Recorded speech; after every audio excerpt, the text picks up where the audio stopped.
The mystery of the ancient temple. Cursed souls trapped. In the eerie depths of an ancient temple in a remote village, mysterious deaths and strange occurrences have terrorized locals for decades.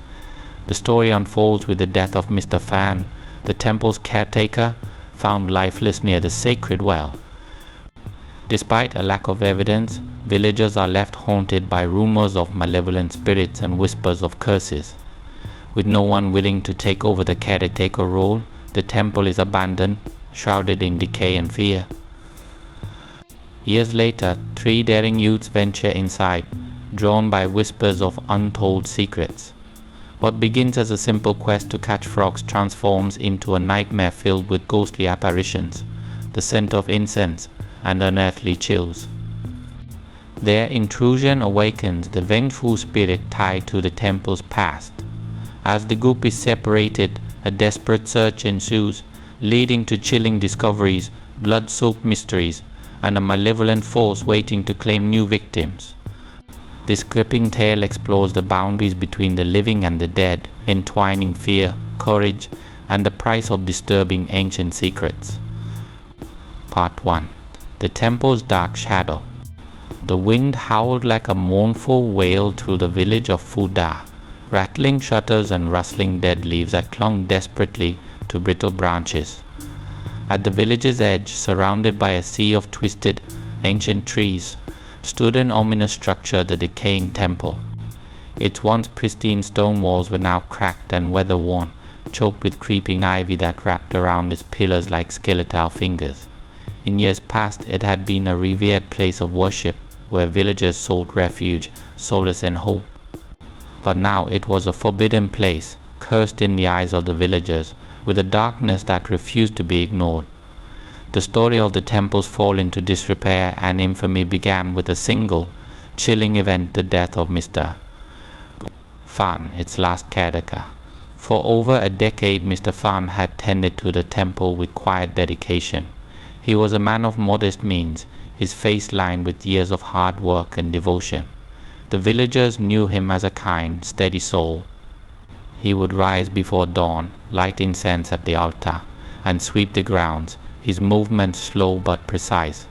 Though he spoke little, his eyes held a gentle warmth that comforted all who met him. But all that changed one stormy night when lightning tore through the sky, illuminating the temple in harsh flashes of light. Rain fell in relentless sheets, pounding against the ground and overflowing the ancient well at the temple's heart. It was there, beside the well, that Mr. Fan was found the next morning. His body lay twisted, his hands clawed at the earth, as if he had tried to crawl away from some unseen terror. But it was his face that haunted the villagers, most frozen in an expression of such abject horror that it seemed as if his soul had been torn from him in his final moments. His eyes, wide and glassy, stared unblinking into the heavens, and his mouth was stretched open, as though locked in a silent scream that refused to fade. The discovery of Mr. Fan's body sent shockwaves to Fuda. Villagers gathered around the temple grounds, their faces pale and drawn with fear. Many whispered prayers for his soul, while others could not bear to look. Children clung to their parents, sensing the darkness that had settled over the place. When the authorities arrived, they examined the scene but found no evidence of foul play. No wounds marked Mr. Fan's body, no poison was detected. The official report declared his death a tragic case of sudden cardiac arrest, perhaps induced by the storm. But the villagers knew better. There was something unnatural about the way he had died, something that defied explanation. In the days that followed, whispers of curses and vengeful spirits filled the village. Old stories resurfaced, tales of restless souls bound to the temple grounds, of wrongs committed long ago that had never been righted. Some claimed that the well was cursed, a gateway to another realm where the living had no place. Others believed that Mr. Fan had disturbed a powerful spirit, awakening something that should have remained undisturbed. Whatever the cause, one thing was clear: the temple was no longer a place of peace. Fear took hold of Fuda, tightening its grip with each passing day.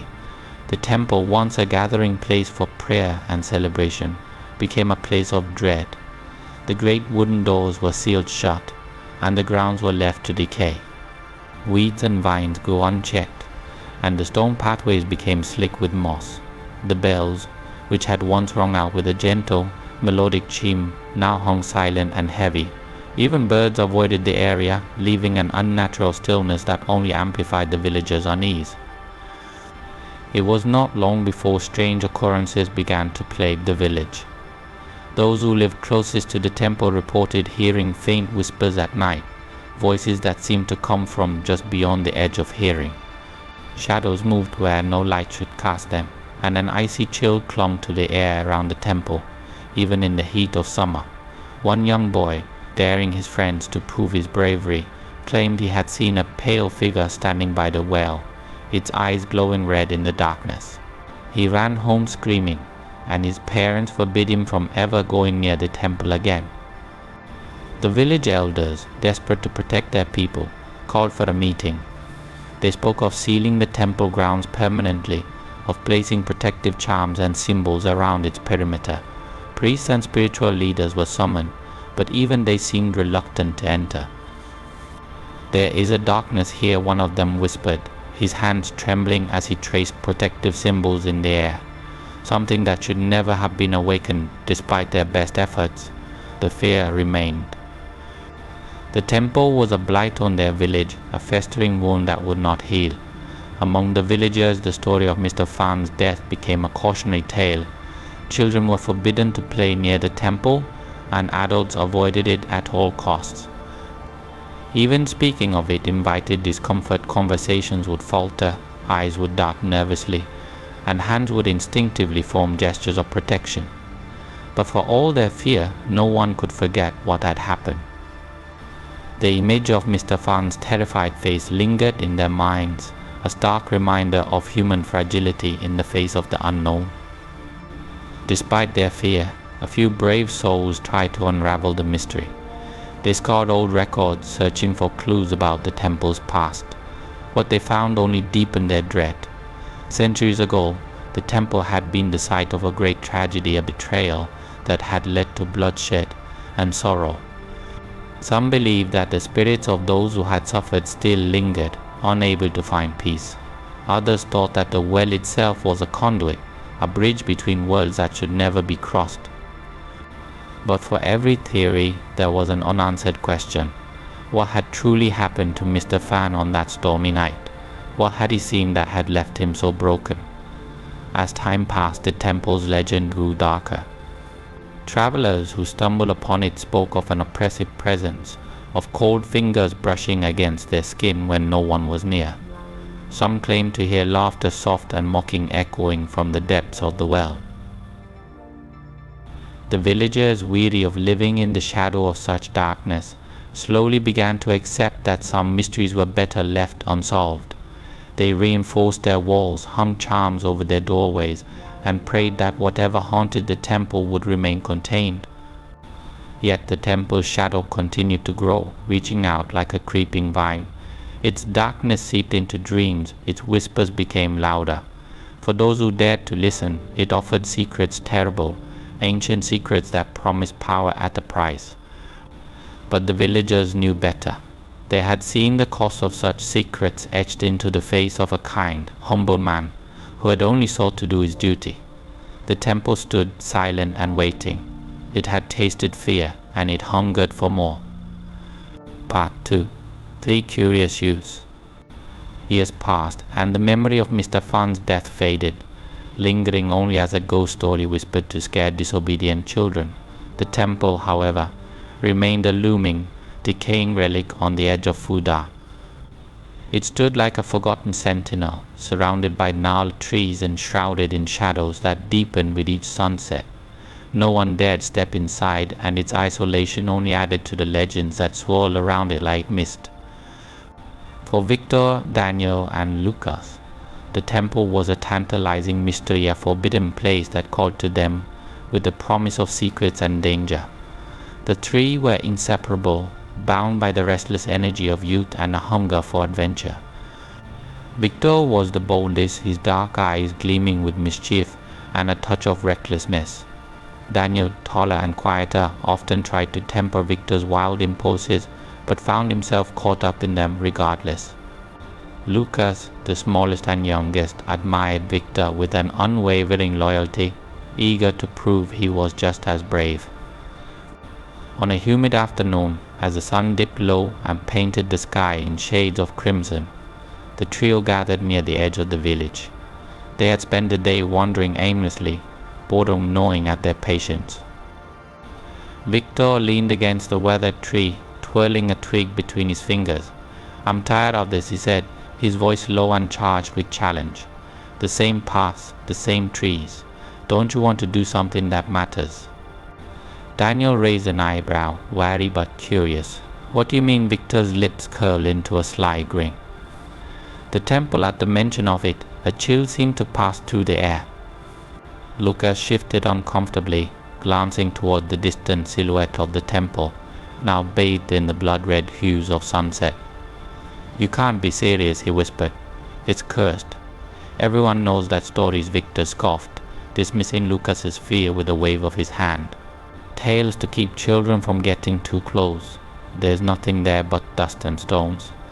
And maybe a few coins if we're lucky." Daniel hesitated, torn between his instinct for caution and the thrill that Victor's words stirred in him. He thought of the stories their parents told, the whispers of restless spirits, of shadows that moved without light. He wanted to say no, to walk away, but he couldn't. "And what if the stories are true?" he asked quietly. Victor's eyes burned with determination. "Then we'll be the ones to prove it. We'll show everyone that there's nothing to fear." He looked from Daniel to Lucas, his expression softening just enough to draw them in. "Think of it, we'll be the ones who dared." There was a moment of silence, thick with tension. Finally, Daniel nodded. "Fine," he said, though his voice trembled. All eyes turned to Lucas, who swallowed hard. His heart pounded in his chest, every instinct screaming at him to run. But he couldn't be the coward, not in front of Victor. Too," he said, the words tasting like iron in his mouth. As the last light of day bled away, the trio made their way toward the temple. The path was overgrown, the underbrush thick and tangled, as if nature itself sought to keep intruders at bay. Each step was accompanied by the crunch of dry leaves and the distant croak of frogs. Night crept in around them, wrapping the world in a suffocating cloak of darkness. When they reached the temple gates, they paused. Up close, the structure was even more imposing. Its weathered stone walls loomed high, and vines twisted around its pillars like serpents. The air was colder here, carrying the faint scent of damp earth and something metallic. Lucas shivered, feeling as if unseen eyes were watching from the shadows. Victor pushed forward first, his jaw clenched. "It's just an old building," he muttered, more to himself than anyone else. He pressed a hand against the heavy wooden door. For a moment nothing happened. Then, with a groan that echoed like a dying breath, the door creaked open, revealing darkness within.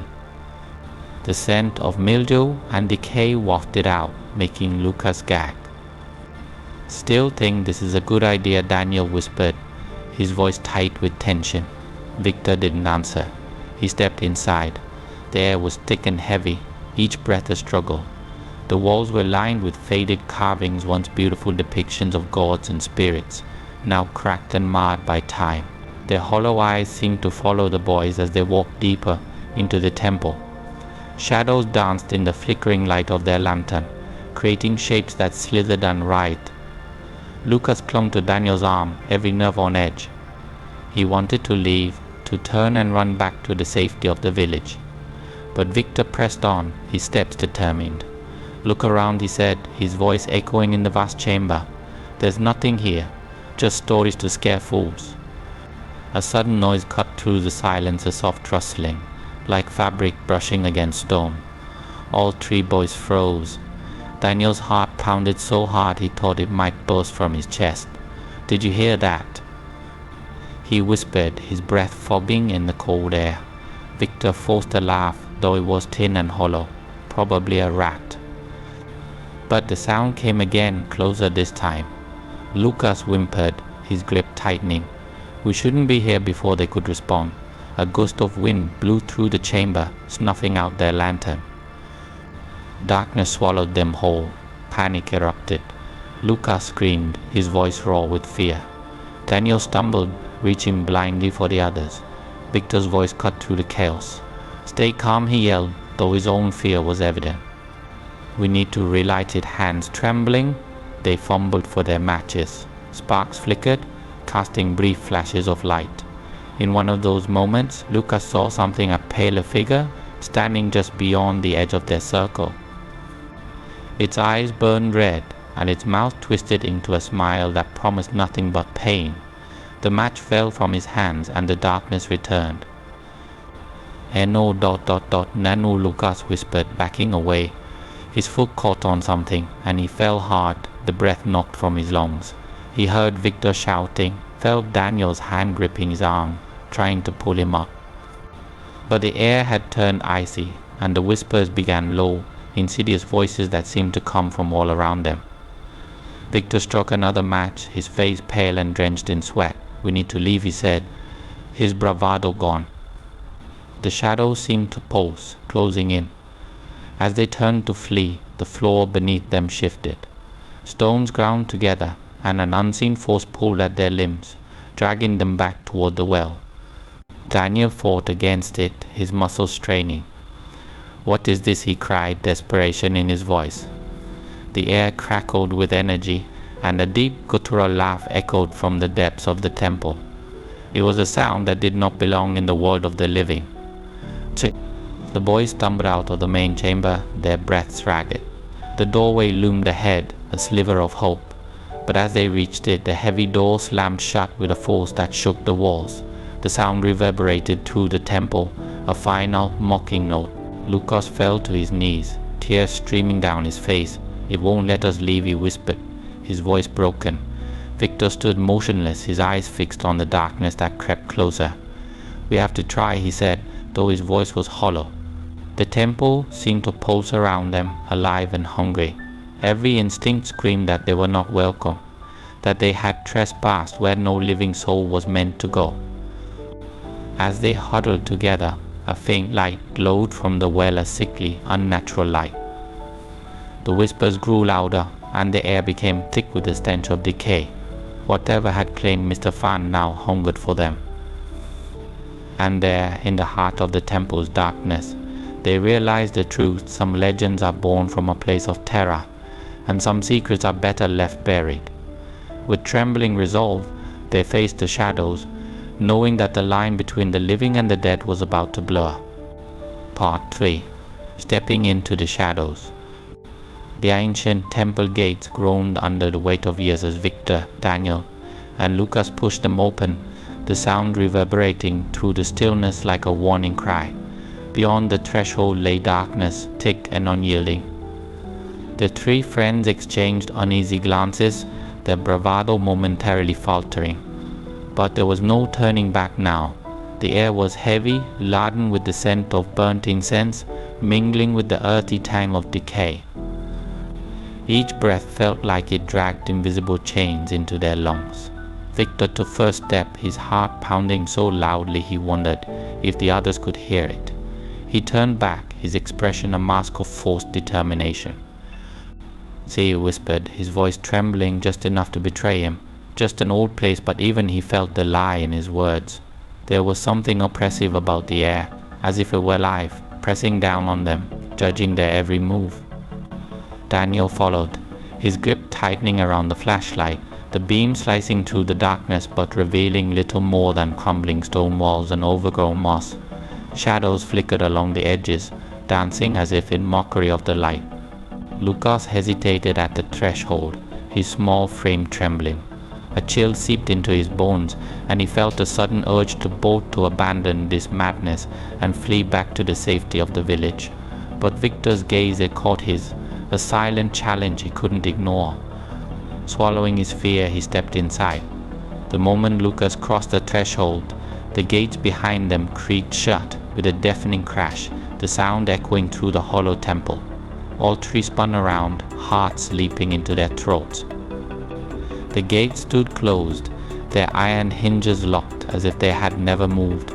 Panic flared in Lucas's eyes, but Victor quickly stepped between him and the door. "It's just the wind," he said, though his voice was tight. "Don't let it get to you," but they all knew there was no wind. They pressed forward, the stone floor beneath their feet cold and uneven. The walls of the temple were lined with faded carvings, depictions of gods and demons, their once vibrant colors now muted and cracked. Some of the figures seemed to sneer at them, their eyes hollow and unkind. Victor ran a hand along one of the carvings, feeling the grooves and edges. He forced a laugh. "See, just art, nothing to fear." A low, rumbling sound emerged from the darkness, a sound that might have been laughter, deep and guttural. All three boys froze, the air turning frigid. Daniel swung the flashlight wildly, its beam illuminating nothing but empty space. "Did you hear that?" he asked, his voice thin. Victor nodded, but he refused to let fear cling him. "Rats," he muttered, more to convince himself than the others. "Just rats." They continued deeper, the oppressive chill growing with each step. Their breath fogged in the air, and the smell of burnt incense grew stronger, almost suffocating. It felt as though unseen hands were wrapping around their throats, squeezing ever so slightly. The silence was broken only by the faint sound of dripping water, echoing through the chamber like the ticking of a clock counting down. Lucas clung to Daniel's arm, his eyes darting at every shadow. He felt as though the darkness itself was watching, waiting. The hallway opened into a vast chamber, its ceiling lost to the darkness above. At the center of the room stood the ancient well, the same place where Mr. Van had been found dead. The stones around it were blackened, as if scorched by some unseen fire. Victor approached it cautiously, drawn by a morbid curiosity. He peered over the edge, the beam of the flashlight barely penetrating the inky blackness below. For a moment he thought he saw something move, just a flicker, a hint of motion, but it was gone before he could be sure. "This is where they found him," Lucas whispered, his voice trembling. He stared at the well with wide, fearful eyes. "He was ... right here." Victor's jaw tightened. "It's just a well," he said, but the words rang hollow. He stepped back, feeling the weight of the place pressing down on him. The air grew colder still, and a sudden gust blew through the chamber, extinguishing their flashlight. Darkness enveloped them completely. Lucas screamed, a high, panicked sound that echoed off the stone walls. Victor fumbled for his matches, his hand shaking. "Stay calm," he shouted, but even he couldn't hide the fear in his voice. Sparks flickered as he struck the match, casting brief flashes of light. Shadows leapt and twisted as if mocking their struggle. The match finally caught, the small flame flickering weakly. It cast long, flickering shadows across the chamber. Daniel took a deep breath, trying to steady himself. "We need to get out of here," he said, his voice strained. "Now." Before they could move, a low whisper filled the air, a voice that seemed to come from everywhere and nowhere at once. The words were incomprehensible, a sinister murmur that sent chills down their spines. Lucas's eyes darted around wildly. "Who's there?" he cried, his voice breaking. "Show yourself!" The whispering grew louder, a chorus of overlapping voices, each one dripping with malice. The flame in Victor's hand flickered, and for a brief moment they saw it, a figure standing just beyond the reach of the light, pale, emaciated, with eyes that burned like embers. It smiled, revealing rows of jagged teeth. The match went out. Panic consumed them. Victor grabbed Lucas's arm, pulling him toward the hallway. "Run," he shouted. They stumbled through the darkness, their breaths coming in ragged gasps. The whispering followed them, growing louder with each step. It was as if the temple itself was alive, its walls pulsing with malevolent energy. Daniel tripped, crashing to the ground. The others skidded to a halt, their hearts pounding. "Get up," Victor yelled, but as Daniel reached for him, cold fingers wrapped around his ankle. he screamed, the sound raw and primal. Victor and Lucas lunged forward, grabbing his arms and pulling with all their strength. For a terrifying moment, it felt as though Daniel would be dragged into the darkness. Then suddenly the grip loosened and he was free. They scrambled back, their eyes wide with terror. What was that? Daniel gasped, clutching his ankle. There were no marks, but the cold lingered, seeping into his skin. Victor shook his head, his face pale. I don't know, he whispered. But we need to keep moving. They stumbled through the corridors, every shadow a threat, every sound a potential danger. The temple's oppressive weight pressed down on them, sapping their strength and fraying their nerves. The walls seemed to close in, the air thick with the scent of decay. Lucas clutched his chest, struggling to breathe. It doesn't want us here, he said, his voice small and broken. It wants us to leave. Then let's find a way out, Victor said, his jaw clenched. But even as he spoke, he knew it wouldn't be that simple. The temple was alive, and it had no intention of letting them go. They reached another chamber, this one lined with broken statues. The faces of the stone figures were twisted in agony, their eyes gouged out. Victor's flashlight flickered again, casting erratic beams of light. Shadows moved, creeping closer. The whispering returned, louder this time, almost deafening. Lucas dropped to his knees, covering his ears. Make it stop, he cried. Please, make it stop. Victor knelt beside him, desperation in his eyes. Stay with me, he said, his voice firm but filled with fear.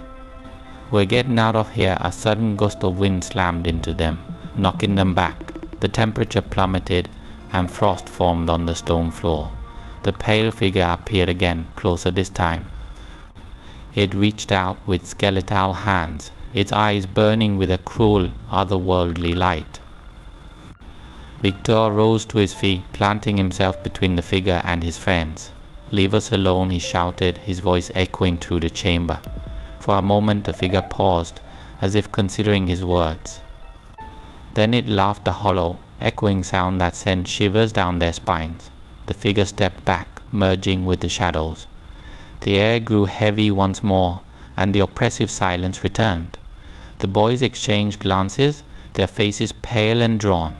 Whatever force inhabited the temple was toying with them, testing their limits. They moved cautiously, their steps slow and deliberate. Every creak of the floor, every whisper of wind, set their nerves on edge. The darkness pressed in from all sides, a living thing that sought to consume them. Victor led the way, his resolve wavering but unbroken. We're getting out, he said, more to himself than the others. But deep down they all knew the truth. The temple had already claimed them.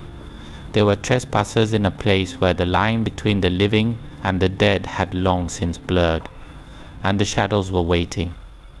Part 4. An ominous discovery. The trio moved cautiously through the oppressive darkness of the temple grounds, their senses heightened and every creak of stone or whisper of wind setting their nerves on edge. The air seemed to pulse with a heavy, almost tangible malice, and the faint scent of burnt incense lingered like a memory that refused to fade. Victor led the way, his jaw set in grim determination, while Daniel held the flashlight with white-knuckle intensity. Lucas trailed behind, glancing nervously over his shoulder every few steps. They pressed on, their footsteps crunching on ancient, crumbling leaves. The path narrowed, funneling them deeper into the heart of the temple's domain. Time felt distorted here, as if minutes stretched into hours. Shadows danced along the walls, their movements just beyond the reach of their flickering light. Lucas shivered. He tried to shake the feeling of being watched, but the sensation clung to him like a second skin. Suddenly a movement caught Lucas's eye, a flicker of something bright and green against the muted palette of stone and decay. He turned, his breath catching. A cluster of frogs, their skin slick and glistening, sat in a shallow pool beneath a massive banyan tree. Its roots coiled and twisted like the gnarled fingers of an ancient giant, and its branches stretched wide, casting ghostly silhouettes on the ground. Frogs, Lucas whispered, a mix of relief and childlike excitement breaking through the tension. Look over there, he pointed, a hesitant smile tugging at the corners of his lips. For a moment, the sight of something so mundane in such a place felt like a lifeline, a reminder of the normalcy that existed beyond these cursed walls. Victor and Daniel turned, their expressions softening. It was a brief reprieve from the suffocating fear, a flicker of light in the encroaching darkness. Seriously, Daniel muttered, but there was no malice in his words. Just exhaustion, and perhaps a hint of relief. Frogs, Lucas? You want to catch frogs here? Lucas grinned, a spark of the mischievous energy that had brought them together in the first place. Why not? Maybe they're magical or something. He stepped forward, his movements quick and eager. The frogs croaked, their throaty calls echoing eerily through the chamber. But as soon as Lucas's foot touched the damp earth beneath the banyan tree, the atmosphere changed. An unnatural wind swept through the chamber, biting and cold.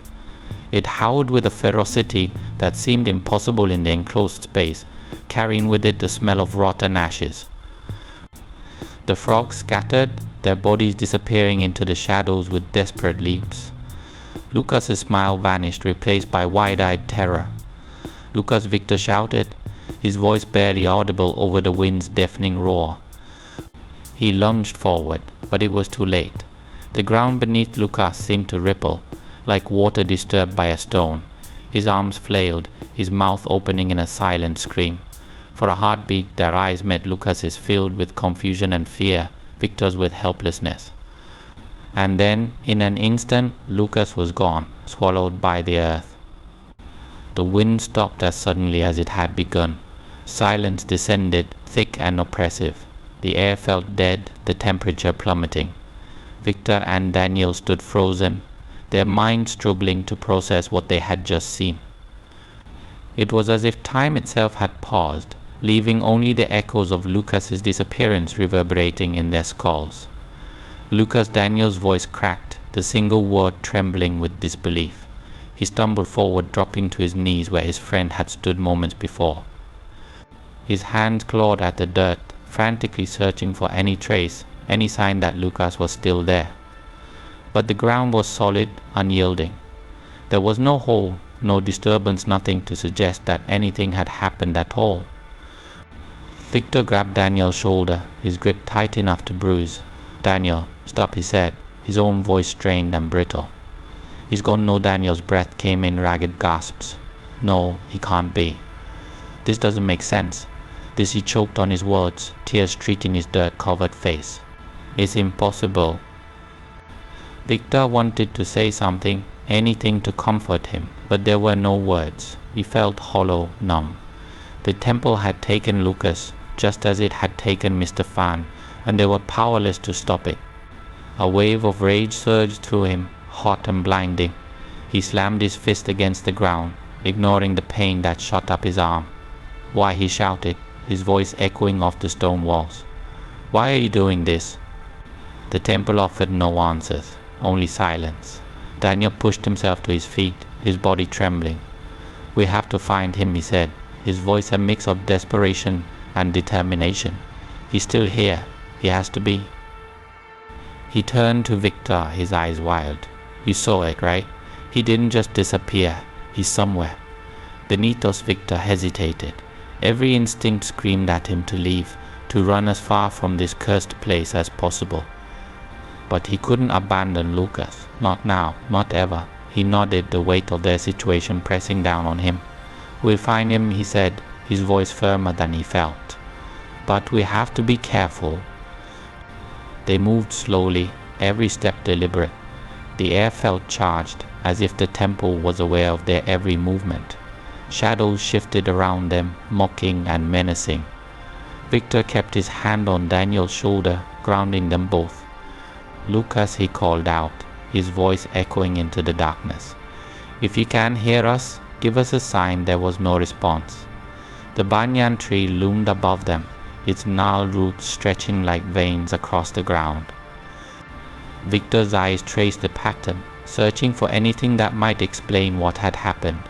The roots seemed to pulse, almost as if they were alive. He shuddered, forcing himself to look closer. There, nestled among the roots, was something faint, a glimmer of light. He leaned closer, squinting. It was a carving, ancient and worn. Symbols he couldn't understand spiraled outward, converging around the central figure, a figure that resembled a serpent coiled around a well. Victor's breath caught in his throat. Whatever this place was, it was far older and more dangerous than they had imagined. "Daniel," he whispered, his voice tight, "look at this." Daniel knelt beside him, his eyes widening as he took in the carving. "What does it mean?" Victor shook his head. "I don't know. But it's connected to whatever's happening here." The air grew colder. A soft, almost imperceptible whisper filled the space around them, like the rustling of leaves in a dead forest. The ground beneath their feet trembled, and the light from the flashlight flickered. Victor gripped it tightly, his knuckles white.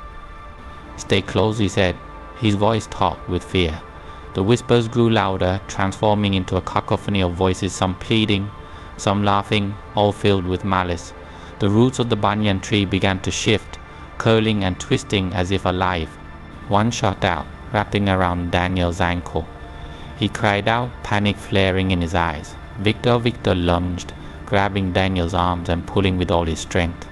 The root tightened, its bark digging into Daniel's skin. Blood welled up, staining the ground. "Hold on!" Victor shouted, his muscles straining. The whispers grew deafening, and for a moment it felt as though they were being pulled into another world, a place of darkness and despair. With a final, desperate yank, Victor tore Daniel free. They fell back, gasping for breath. The roots retracted, slithering back into the earth. The whispering stopped, leaving only the sound of their ragged breathing. Daniel's eyes were wide with terror. "It's alive," he said, his voice trembling. "The temple. It's alive," Victor nodded, his throat tight. "And it doesn't want us here." They sat in silence, the weight of their situation pressing down on them.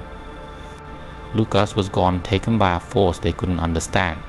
But they wouldn't give up. They couldn't. The temple had shown its power, but they were determined to fight back. Together they would uncover its secrets and find a way to bring their friend home. But deep down they both knew the truth. The temple was far more than a place. It was a predator, and they were its prey. Part 5. The Blood-Red Glow. Victor and Daniel moved cautiously through the oppressive darkness of the temple's twisting corridors. Every breath echoed, magnified by the stony silence around them, and each step seemed to stir the air like a forgotten sigh. The path ahead felt endless, every corner leading them deeper into a maze of dread. The temperature had dropped drastically, and their breath misted in front of them, turning the air cold and heavy. Victor's flashlight flickered, casting weak beams that barely illuminated the path. Shadows stretched and writhed at the edges of the light, almost alive in their movements. He gripped the flashlight tighter, willing it to hold steady. They had come too far to lose hope now. Lucas was somewhere in this cursed place, and they had to find him. They turned another corner and suddenly stopped. Before them, at the center of a vast circular chamber, loomed the ancient well. Victor's pulse quickened. This was the same place where Mr. Fan had met his grisly end, the epicenter of every nightmare that had gripped Fuda in fear. The stones of the well were dark and slick, worn smooth by centuries of weather and touch. It exuded an aura of malevolence, as if the darkness that surrounded it was drawn to its very presence. Victor approached cautiously, each step echoing off the chamber's walls. He felt a heaviness in his chest, a primal instinct warning him to stay away. But he couldn't, not with Lucas missing. Beside him, Daniel moved with equal trepidation, his eyes wide and fearful. "This is it," he whispered, his breath visible in the cold air. "But this is where it happened." Victor nodded, unable to speak. The weight of the place pressed down on him, and for a moment he felt as though he were drowning in the oppressive silence. Then from deep within the well, a faint red glow flickered to life. It was weak at first, like a dying ember, but quickly grew brighter. The light pulsed, casting shifting shadows on the walls. Victor's heart pounded. The glow felt wrong, as if it were a living thing. "What?" Is that Daniel's voice trembled? Victor shook his head, his throat dry. I don't know. The glow pulsed again, and Victor thought he saw movement in the depths, a flicker of something dark and sinuous. He stepped back instinctively, but Daniel leaned closer, his curiosity mingling with fear. Lucas, he called, his voice echoing. Is that you? The red light flared in response, blindingly bright for a moment before dimming once more. Victor felt a surge of dread. Whatever lay in the depths of the well, it was not their friend. Careful, he warned, reaching for Daniel's arm. We don't know what. But before he could finish, an unseen force erupted from the well. It was cold, colder than anything Victor had ever felt. The air around them turned to ice, and frost formed on the stones. The force wrapped around Daniel like invisible chains, yanking him toward the well with terrifying strength.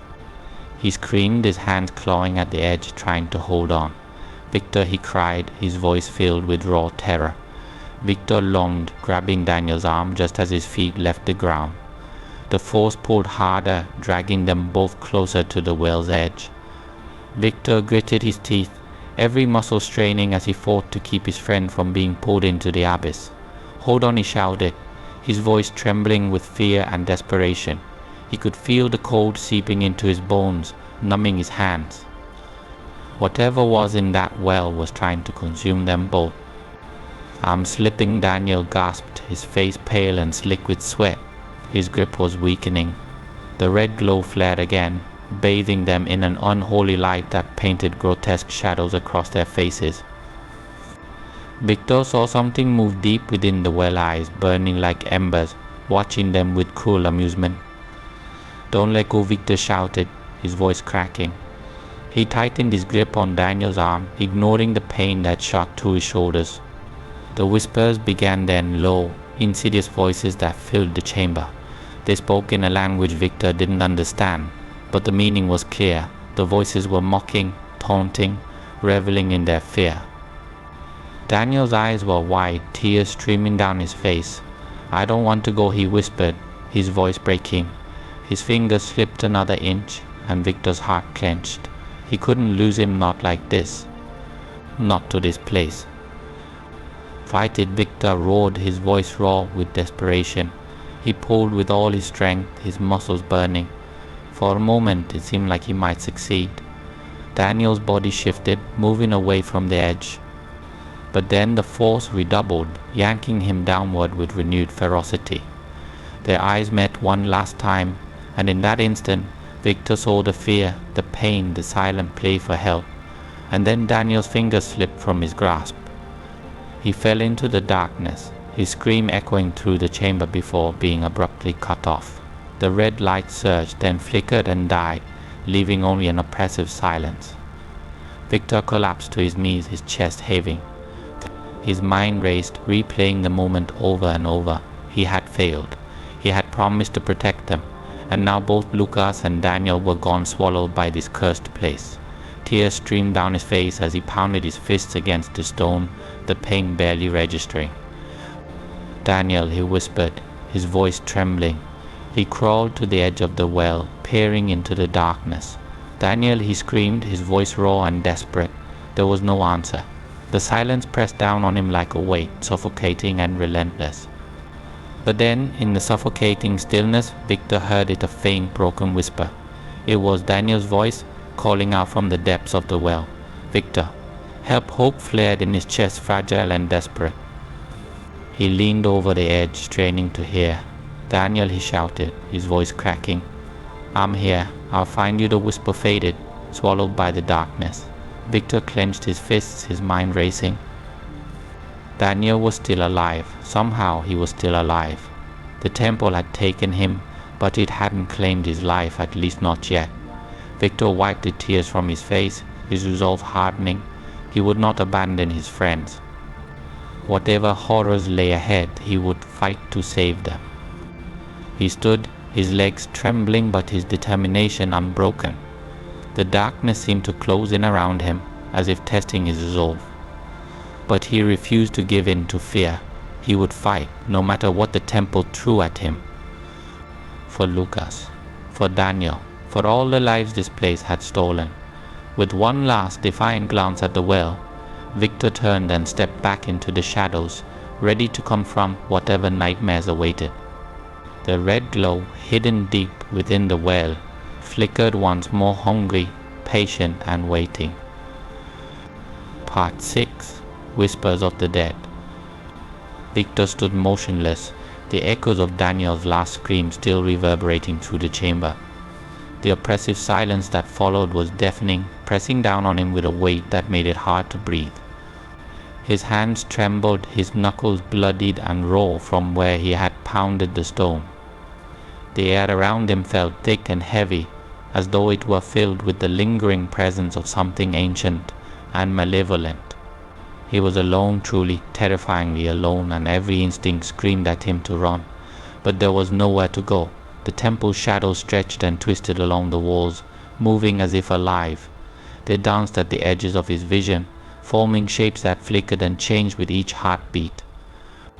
Victor's breath caught in his throat. He tried to convince himself it was a trick or the lighter side effect of his exhaustion and fear, but deep down he knew better. Something was watching him. Something was waiting. Victor. The whisper came from everywhere at once, soft and insidious. It wrapped around him like a cold breath on the back of his neck. He spun around, the flashlight shaking in his grip. The beam of light pierced the darkness, but there was nothing there, only more shadows, shifting and writhing. His heart pounded in his chest. He had heard it. Someone or something had called his name. Victor, the voice came again, this time from the other side of the chamber. It was low and guttural, like the scraping of stone against stone. The shadows along the walls rippled, and Victor felt a chill run down his spine. He backed away, his breath coming in short gasps. "Who's there?" he demanded, his voice cracking. "Show yourself," laughter echoed through the chamber, soft at first, then growing louder. It was a cruel, mocking sound, as if whatever was toying with him found his fear amusing. Victor clenched his fists, his fear mingling with anger. "I'm not afraid of you," he shouted, but even as the words left his lips, he knew they were a lie. He was terrified. The laughter faded, replaced by a new sound, a chorus of whispers. They filled the air, overlapping and intertwining like a sinister symphony. Victor strained to make out the words, but they were ancient and unfamiliar. Yet somehow he understood. The whispers spoke of betrayal, of curses born from blood and vengeance. They spoke of lives torn apart, of suffering that stretched across centuries, and they spoke his name. "Victor," the voices whispered, each one dripping with malice. "You should not be here." The temperature plummeted, and frost began to form on the stones beneath his feet. Victor's breath came out in ragged puffs, and his hands were numb with cold. The shadows around him grew darker, more solid. They crept closer, coiling like serpents. He stumbled backward, his back pressing against the cold stone of the well. There was no escape.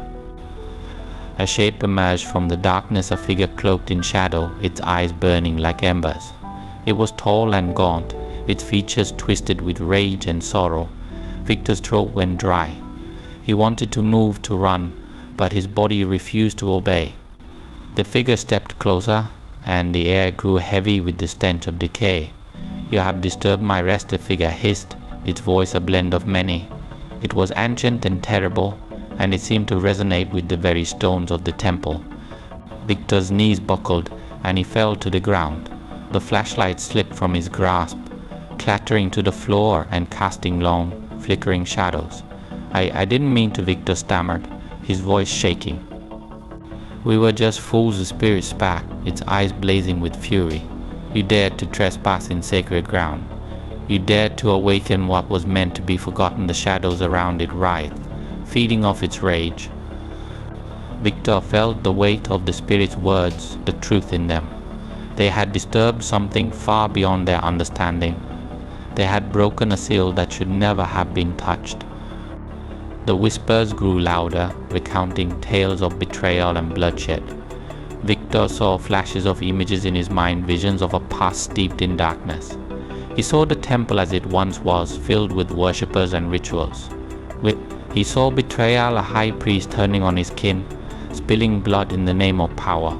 He saw curses placed on the land, curses that bound the dead to this place, chaining their souls to an eternity of suffering. The spirit stepped closer, its form shifting and twisting. "Do you see?" it demanded, its voice echoing with 1,000 others. "Do you see what has been done? The blood spilled here binds us still. We are the forgotten. We are the betrayed." Victor's head pounded. He pressed his hands to his temples, trying to block out the visions, the whispers, the overwhelming tide of rage and sorrow. "Stop," he cried, his voice raw. "I don't understand." The spirit's eyes burned brighter. "You will understand. You will suffer as we have suffered." The shadows surged forward, wrapping around Victor's arms and legs. He struggled, but they were impossibly strong. They dragged him toward the center of the chamber, toward the well that had swallowed his friends. Panic clawed at him. "No," he screamed, thrashing against the bonds. "Let me go." The whispers were deafening now, a cacophony of pain and fury. The spirit loomed over him, its face inches from his own. "You are bound to this place now," it said, its breath cold and foul. Just as they are, Victor's eyes widened. "Lucas, Daniel, where are they? What have you done to them?" The spirit's expression twisted into something that might have been a smile. "They are lost. Consumed by the darkness, they awakened. And you will join them?" No, Victor's voice cracked with desperation.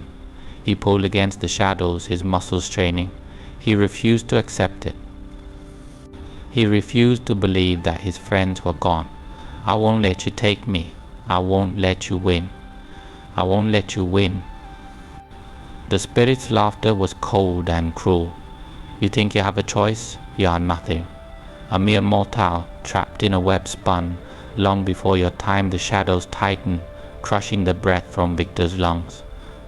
He gasped, his vision blurring. Darkness closed in, but somewhere deep within him, a spark of defiance remained. He would not give in. He would not let this place consume him. With a surge of determination, Victor reached for the flashlight. His fingers brushed against it, and he grasped it tightly. The beam was weak, but it was enough. He swung it toward the spirit, the light slicing through the darkness. The spirit recoiled, hissing in pain. The shadows around him loosened their grip, and Victor took a shuddering breath. "You think light will save you?" the spirit sneered, but its form flickered, weakened by the light. Victor forced himself to his feet, every muscle trembling. He pointed the flashlight at the spirit. The beam steadied despite his fear. "It's a start," he said, his voice hardening. The shadows writhed, but they no longer felt invincible. Victor stepped forward, his heart pounding. He didn't know if he could win, but he would fight. For Lucas, for Daniel, for himself. He would not let this place claim him. The spirit's eyes blazed with fury. "You will not leave this place alive." Victor's grip tightened on the flashlight. "Watch me." The battle was far from over. The whispers still filled the air, and the shadows still reached for him. But for the first time, Victor felt a glimmer of hope. He had faced the darkness and survived. He would keep fighting. He would find a way to break the curse, to free his friends and himself from this nightmare.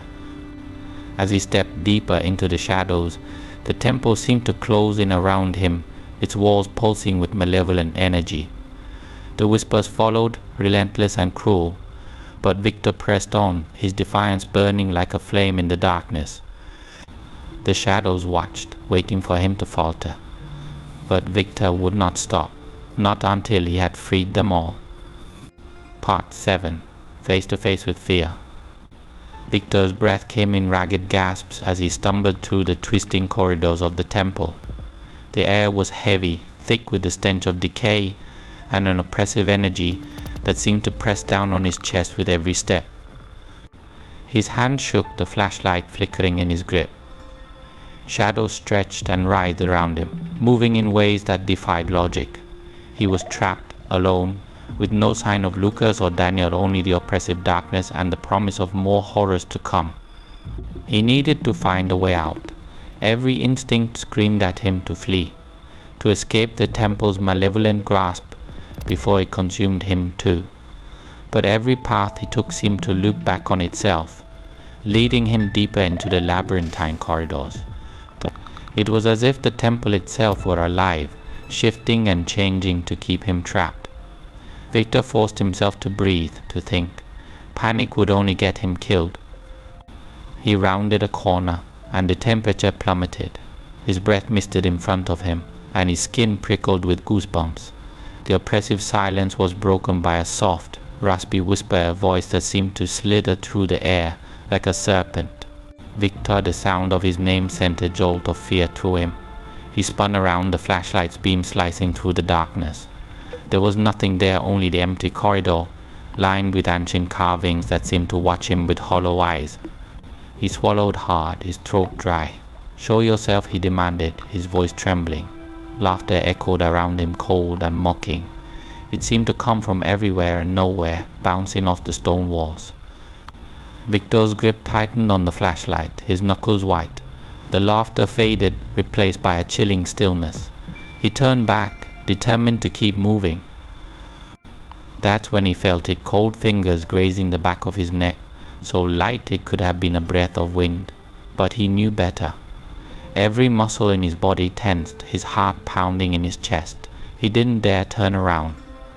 The touch lingered for a moment, then vanished, leaving behind a cold that seeped into his bones. "Leave," the voice was a hiss filled with malice. "This place is not for the living." Victor's legs felt like lead, but he forced himself to move. He stumbled forward, his footsteps echoing through the corridor. The walls seemed to close in around him, the carvings twisting and shifting. Faces emerged from the stone, grotesque and contorted, their eyes burning with hatred. The air grew thick with whispers, each one dripping with venom. "You cannot escape." The words wrapped around him, suffocating and cold. Victor broke into a run, his breath coming in short, desperate gasps.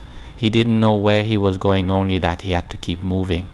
The flashlight flickered again, its beam sputtering like a dying flame. Shadows closed in from all sides, swirling and coiling like living tendrils. They moved with purpose, driven by a hunger that chilled him to his core. He turned another corner and skidded to a halt. The corridor ended in a wall of stone, solid, impenetrable.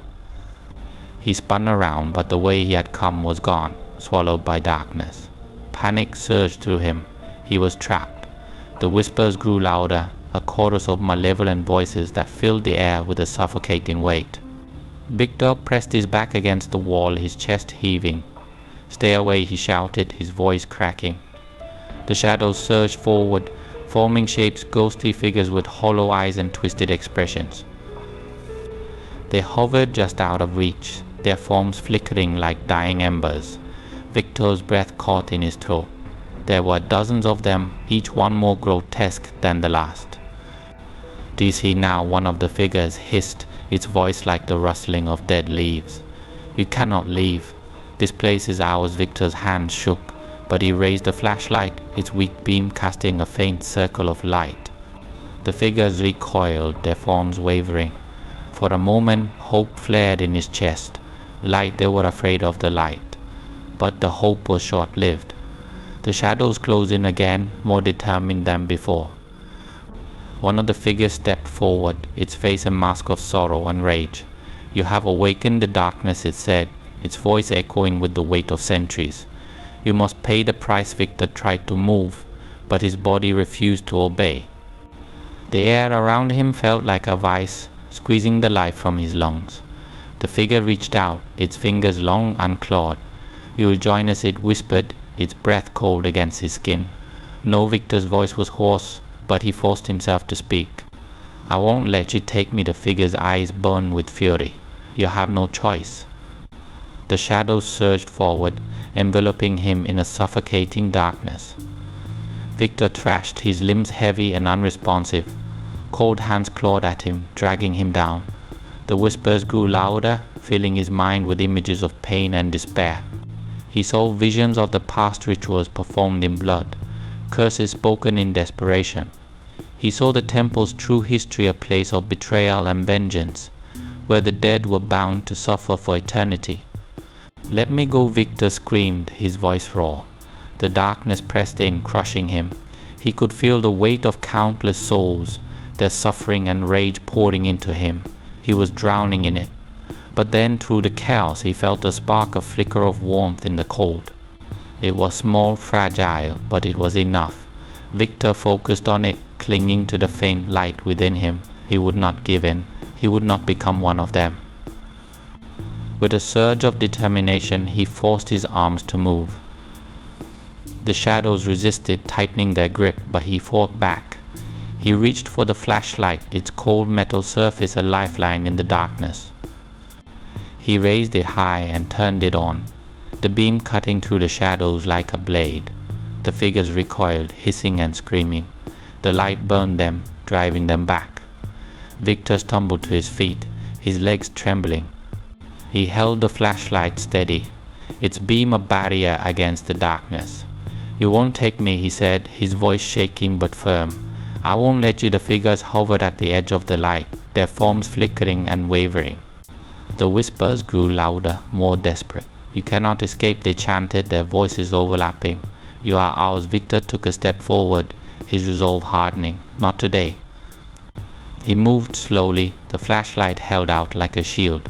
The figures parted before him, their eyes burning with hatred. The path ahead was uncertain, but he would not stop. He would find a way out. He would fight for Lucas and Daniel, for himself, and for every soul this place had claimed. As he walked, the shadows closed in behind him, their whispers a constant reminder of the darkness that lurked just beyond the light. But Victor pressed on, his heart pounding. He had faced the darkness and survived. He would keep going. He had to. The temple was not done with him yet, but neither was he done with it. Part 8. The morning after. The first rays of dawn pierced the horizon, casting a pale, hesitant light over the village of Fuda. A thin mist hung in the air, clinging to the ground like a veil of ghostly fingers. The villagers awoke slowly, the heavy silence of the previous night still weighing upon them. It was as if the earth itself held its breath, waiting for something, anything, to break the tension. As the morning light crept toward the temple's edge, a commotion stirred. It began with a shout, sharp, urgent, followed by hurried footsteps. The noise spread quickly, drawing more people from their homes. They gathered near the temple's entrance, their faces pale with a mix of fear and morbid curiosity. No one dared step too close. The temple had always been a place of dread, and after what had happened to Mr. Fan, its dark reputation had only grown. In the midst of the crowd, an elderly man, stooped with age and wisdom, pushed his way forward. His eyes, clouded but sharp, scanned the scene. "What is it?" he demanded, his voice steady despite the tremor in his hands. The villagers parted, revealing a figure sprawled on the ground just beyond the temple's threshold. It was Victor. He lay on his side, his clothes torn and dirt-streaked. His skin was deathly pale, and he shivered uncontrollably, as if gripped by a fever. His eyes, wide and unseeing, stared into nothingness. His lips moved, but the words that spilled forth were garbled, broken fragments of speech. Shadows, voices. There, everywhere he muttered, his voice hoarse and ragged. "It's alive, it won't." Let go. The villagers exchanged uneasy glances. They knew Victor. He was a brave, spirited young man. To see him reduced to this, a trembling, broken shell sent chills down their spines. Whatever had happened inside the temple was far beyond their understanding. A woman stepped forward, hand pressed to her mouth. "Where are the others?" she whispered, her voice trembling. "Where are Lucas and Daniel?" Victor's eyes darted toward her, wild and frantic. He tried to speak, but his throat closed around the words. Images flashed before him, the red glow, the shadows that had dragged his friends away. He clawed at the ground, as if trying to pull himself away from unseen hands. They took them, he choked out, the shadows. They took them, the crowd murmured, fear spreading like wildfire. Children clung to their parents, and the elders whispered prayers under their breath. The temple's dark legend had claimed more victims. The villagers had always known there was something malevolent about the place, but now it had proven itself a true nightmare. The elderly man knelt beside Victor, his expression grim. He placed a trembling hand on the boy's shoulder. "Victor," he said gently, "tell us what happened."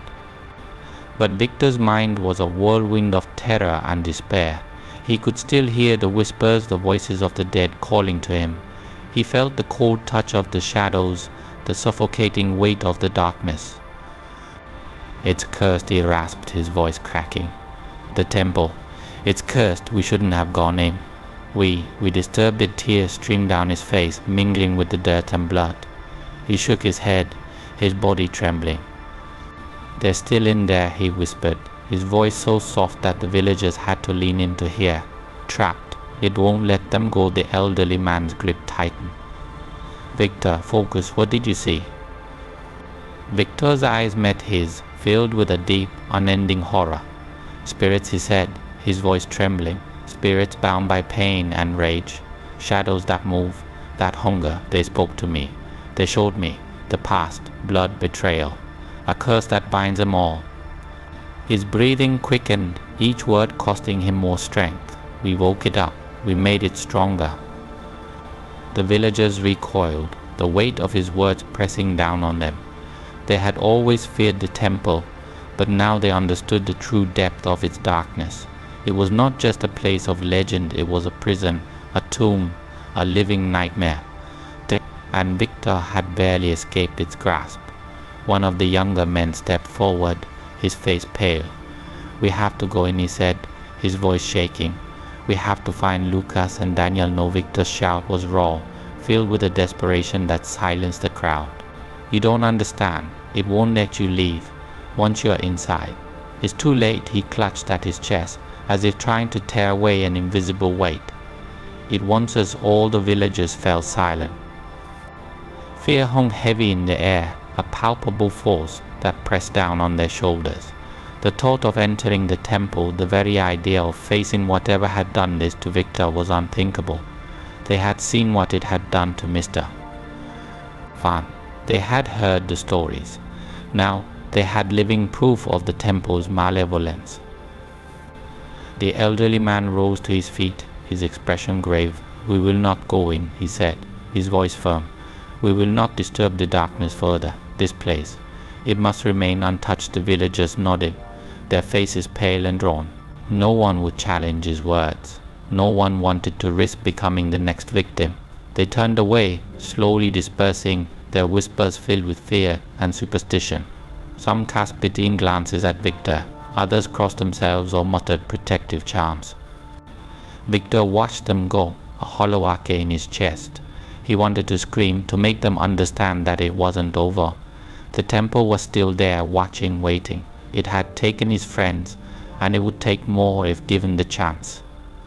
But he was too weak, too broken. His voice failed him. Two villagers helped him to his feet, their touch gentle but wary. They led him back to the village, away from the temple's shadow. He stumbled, barely able to walk. Every step felt like a battle, every breath a reminder of the horrors he had witnessed. The whispers still lingered at the edge of his hearing, taunting him. He knew they would never truly leave. Back in the village, Victor was placed in a small room, the windows covered to block out the morning light. He lay on a cot, staring at the ceiling, his mind racing. The memories replayed over and over, the shadows, the voices, the cold touch of the spirit that had tried to claim him. He felt as if he was still there, trapped in the darkness. Sleep was impossible. Peace was a distant memory. Days passed, but the fear never left him.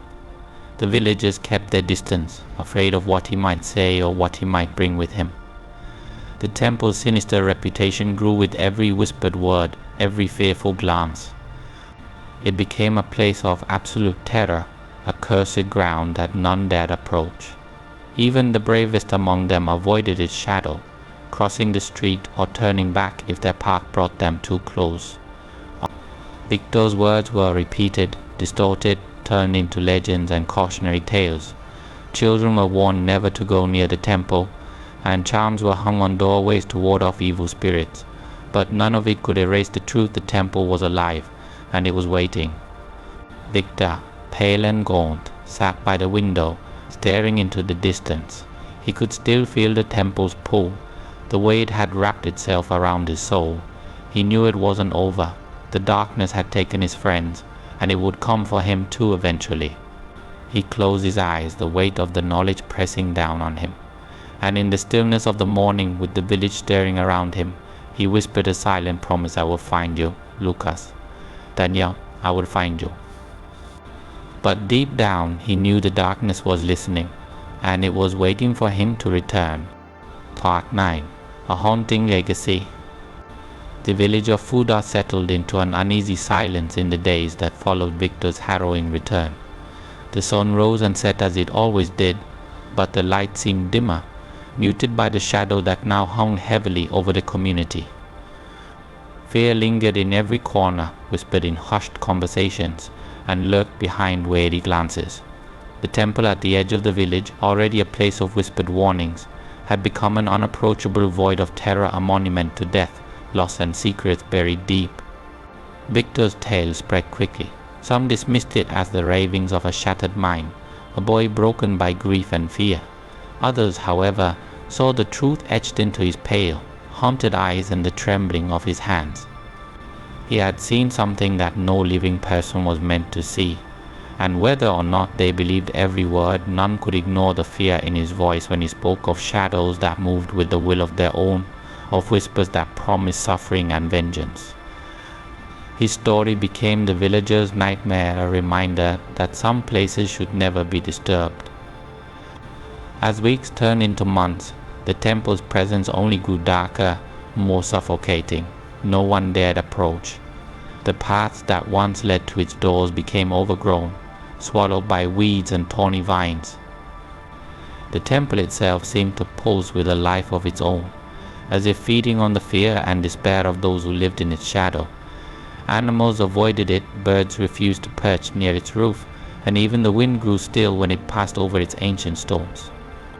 The air around the temple was different, heavy, cold, and filled with a sense of malevolence that defied explanation.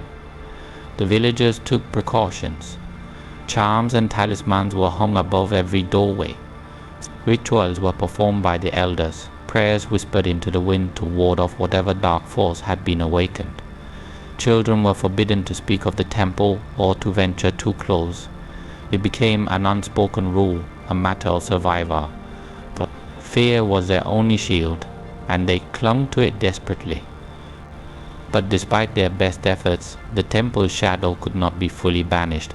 On quiet nights when the village lay shrouded in darkness, faint whispers could be heard, soft, ghostly murmurs that seemed to rise from the temple's depths and carry on the wind. Those who heard them would wake drenched in sweat, their hearts pounding. The whispers spoke of pain, of betrayal, of a curse that could never be broken. Some villagers claimed they saw figures moving among the trees near the temple's shadows with glowing eyes that watched and waited. These sightings were rare, but they were enough to keep the fear alive. Victor remained a broken shell of his former self. He seldom spoke, and when he did, his words were disjointed, haunted. He spent most of his days staring out the window of his small room, his gaze distant and unfocused. The memories of the temple refused to leave him. They haunted his dreams, turning them into nightmares filled with cold hands and ghostly whispers. He saw Daniel's terrified face, felt the icy grip of the shadows, heard the mocking laughter of the spirit that had promised to consume them all. The weight of it crushed him, suffocating every spark of hope. One evening, as the sun dipped below the horizon and darkness crept over the village, Victor was visited by the elderly man who had first questioned him. The man's face was lined with age and sorrow, his eyes filled with a deep, weary understanding. He sat beside Victor, neither speaking for a long time. Finally, he broke the silence. "You carry a heavy burden," he said softly. "One that no one should bear alone." Victor's hands trembled as he spoke, his voice hollow. "They're still there," he whispered. "Lucas and Daniel, they're still trapped. I can feel it. The temple. It won't let them go." The man nodded, his expression grave. "The temple is a place of darkness, bound by blood and pain. Its curse runs deep, perhaps too deep for any of us to understand." Victor turned to him, desperation in his eyes. "There has to be a way to break it. There has to be." The man's gaze fell to the floor. Some curses are born of things that cannot be undone: betrayal, hatred, vengeance. The spirits that dwell there are bound by more than just anger, they are chained to their suffering. To break such a bond, he shook his head, the weight of his words hanging heavily between them. It may not be possible. Victor's shoulders slumped, the last flicker of hope snuffed out. He wanted to scream, to rage against the unfairness of it all. But he had no strength left. The temple had taken everything. The man placed a hand on Victor's shoulder. "You survived," he said gently. "You carry their memory. That is a burden and a gift." Victor's throat tightened. "A gift," he spat, bitterness seeping into his words. "What kind of gift is this? They're gone." They are not gone," the man interrupted, his voice firm but compassionate. "Not as long as you remember them. The temple may hold their spirits, but it cannot erase who they were. It cannot take away the bond you shared." Tears streamed down Victor's face. He wanted to believe the man's words, but the darkness felt too vast, too impenetrable. He had seen the depths of the temple's evil, felt its hunger. It was a place beyond redemption.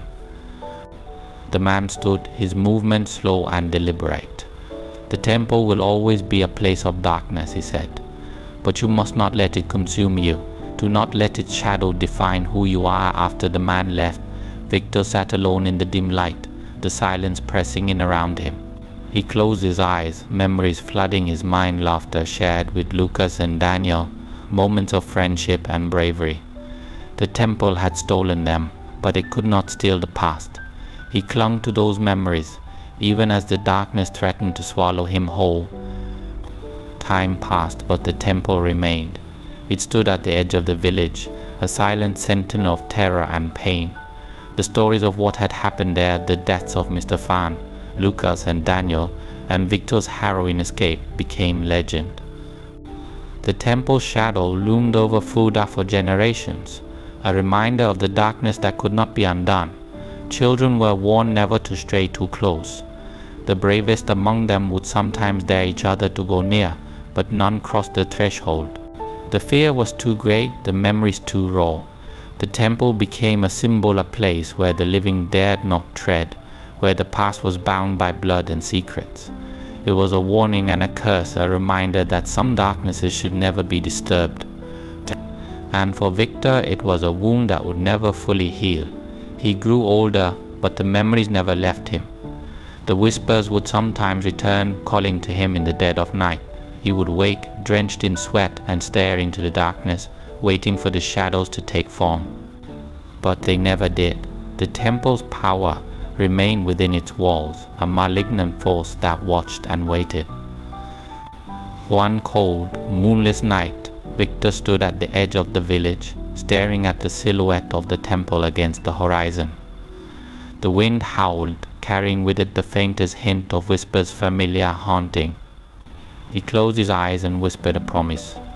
"I will never forget," and in the distance, the temple stood, its stones silent witnesses to the suffering and betrayal that had bound it for centuries.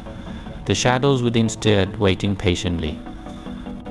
The legacy of darkness would endure, etched into the hearts and minds of all who knew its story. For the temple's curse was not just one of blood and spirits, it was a haunting legacy, a reminder that some secrets are best left buried.